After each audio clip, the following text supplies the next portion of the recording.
షైటెక్ మీ ఇంటిని మరింత అందంగా మార్చాలనుకుంటున్నారా? స్పెషల్ అట్రాక్షన్ తో పాటు లివింగ్ కి perfect solution UPVC windows and doors Bontada group. ఆంధ్రప్రదేశ్లో రాజధాని నిర్మాణ బాధ్యతల్లో ఎక్కువ శాతం వాటా తీసుకుంటుంది ఏపీసీఆర్డీఏ. మరి ఏపీసీఆర్డీఏకి పోటీగా ఏపీలో ఇంకో వ్యవస్థ ఏదైనా ఉందా అంటే ఖచ్చితంగా ఉందనే చెప్పాలి. అది విఎంఆర్డీఏ, అంటే Visakhapatnam metropolitan region development authority పేరుతో ఏర్పాటైనటువంటి సంస్థ ఇప్పుడు రాజధానితో పోటీ పడుతూ రాజధాని నిర్మాణాలకి పోటీ ఇస్తూ కొత్త ప్రణాళికల్ని ఆవిష్కరిస్తుంది.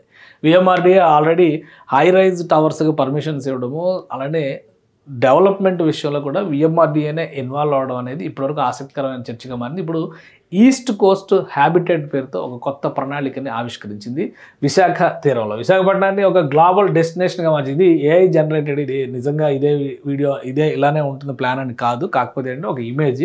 విశాఖ తీర ప్రాంతంలో ఒక పెద్ద ల్యాండ్ బ్యాంక్ని తీసుకుని దాన్ని 460 కోట్ల రూపాయలతో ఈస్ట్ కోస్ట్ హ్యాబిటేట్ సెంటర్ కింద డెవలప్ చేయాలని చెప్పని భావిస్తుంది. ఈస్ట్ కోస్ట్ హ్యాబిటేట్ సెంటర్ ఏం చేస్తుంది అంటే, తూర్పు తీర ప్రాంతం అనేది ఆల్రెడీ విశాఖ మనకు తెలుసు.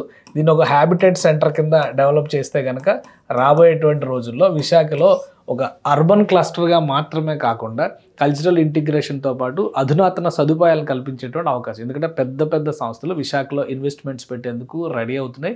ఎప్పటికే గూగుల్ వస్తుందనగానే వెనక క్యూ లైన్లో వస్తున్నటువంటి సంస్థలు చాలా కనిపిస్తున్నాయి. కాబట్టి రాబోయేటువంటి 3-4 ఏళ్ళకి కావాల్సినటువంటి ప్రణాళికని విఎంఆర్డీఏ రెడీ చేసుకుంది. ఇప్పుడు 460 కోట్ల రూపాయలతో ఈ ప్రాజెక్ట్ని టేకప్ చేయాలని చెప్పని ఫైనల్ స్టేజ్కి తీసుకొచ్చింది. ఇందులో ఏమేమి ఉంటాయి? హ్యాబిటేట్ అనగానే మనకు తెలుసు, ఆల్రెడీ నివాస యోగ్యమైన నివాస సదుపాయాలు కలిగినటువంటి రెసిడెన్సెస్ ఏర్పాటు చేస్తారు, అపార్ట్మెంట్స్ రూపంలో, విల్లాస్ రూపంలో. అలానే ఇక్కడ కన్వెన్షన్ సెంటర్స్ని ఏర్పాటు చేస్తారు, బిజినెస్ సెంటర్స్, ఆఫీస్ స్పేసెస్ని కూడా క్రియేట్ చేస్తారు.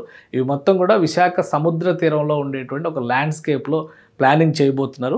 ఇది కంప్లీట్ అయితే కనుక విశాఖ రూపురేఖలే మారిపోతాయని చెప్పని విఎంఆర్డీఏ చెప్తుంది. విఎంఆర్డీఏకి ఉన్నటువంటి ప్రత్యేకత మనం విడిగా చెప్పాల్సినటువంటి అవసరం లేదు. ఎందుకంటే అనేక నిర్మాణాలు విశాఖలో ల్యాండ్ మార్క్ నిర్మాణాలన్నిటికీ కూడా విఎంఆర్డీఏ ప్లానింగ్ నుంచే వస్తుంది. పైగా భోగాపురం ఇంటర్నేషనల్ ఎయిర్పోర్ట్ అందుబాటులోకి వచ్చే సమయానికి విశాఖపట్నాన్ని విస్తరించేటువంటి ప్రణాళికను విఎంఆర్డీఏ తీసుకుంది. అందుకనే భోగాపురానికి ప్రస్తుతం ఉన్నటువంటి ప్రస్తుతం ఉన్న విశాఖపట్నం ఎయిర్పోర్ట్కి మధ్య ఆల్మోస్ట్ ఒక 60 కిలోమీటర్లు 70 కిలోమీటర్ల డిస్టెన్స్ ఉంది. ఈ స్ట్రెచ్ మొత్తం అర్బన్ క్లస్టర్గా డెవలప్ అవుతుందని చెప్పని భావిస్తున్నారు.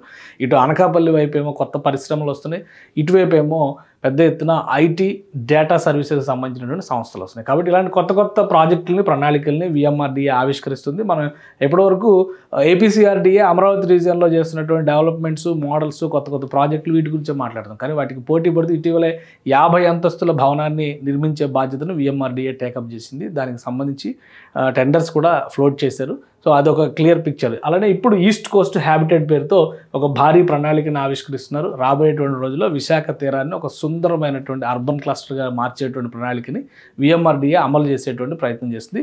ఈ ఈస్ట్ కోస్ట్ హ్యాబిటేట్లో ఆఫీస్ స్పేసెస్ దగ్గర నుంచి, షాపింగ్ ఏరియాస్ దగ్గర నుంచి, కల్చరల్ సెంటర్స్ కూడా నిర్వహించే ఒక భారీ కన్వెన్షన్ సెంటర్ని కూడా ఇందులో ఏర్పాటు చేసేటువంటి ప్రణాళిక ఉంది. కాబట్టి ఇది రాబోయే రోజుల్లో విశాఖపట్నానికి హ్యాపెనింగ్ ఏరియాగా మారుతున్నటువంటి నమ్మకం కలిగిస్తుంది.